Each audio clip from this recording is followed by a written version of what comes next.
Hey hungry, if you want to learn how I made these delicious and nutritious alkaline vegan meatballs with my vegan spaghetti, keep on watching here at Vegan. Mwah.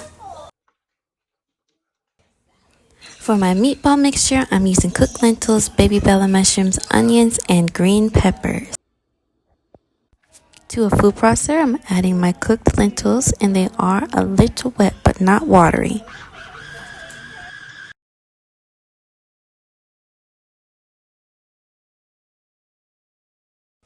Once my lentils were blended, I went ahead with my seasonings, which was onion powder, oregano, cayenne pepper, sea salt, and cocoa aminos.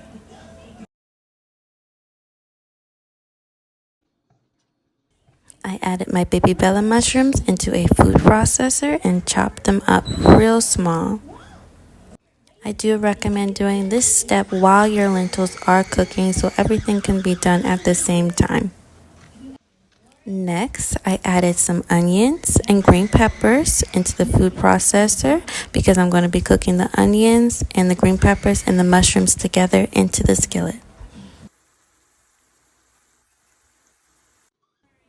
To help that cook down to my liking, I added olive oil and I went in with the same seasonings I used earlier for my lentil mixture.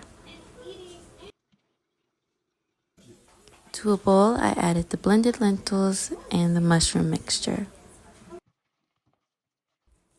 Once you blended that up evenly, you're going to add some spelt flour and some olive oil to create a meatball mold mixture.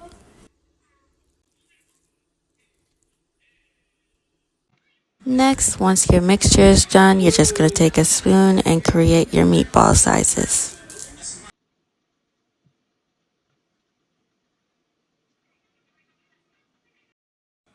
This is how my meatballs came out before I cooked them.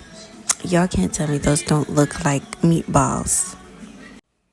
Then you're going to cook them up in some oil on a skillet, and you're going to have to roll them around until they get brown.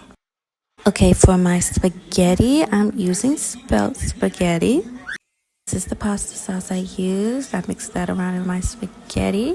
And in my spaghetti, I added some red peppers and some green peppers and some onions. Actually, I don't even know where that red pepper even came from. That's not even in the video. Oh, something was happening. I did add some agave, and I also added the same seasonings I used earlier: onion powder, cayenne pepper, sea salt, and a little bit of cocoa aminos to add a bit more flavor. And this is how my meatballs came out.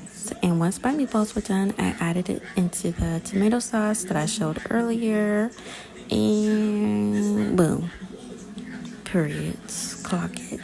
Very nice, very cute, very aesthetic, really pleasing.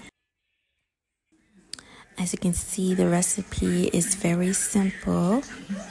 The meatballs were a 10 out of a 10. It tasted just like real meat.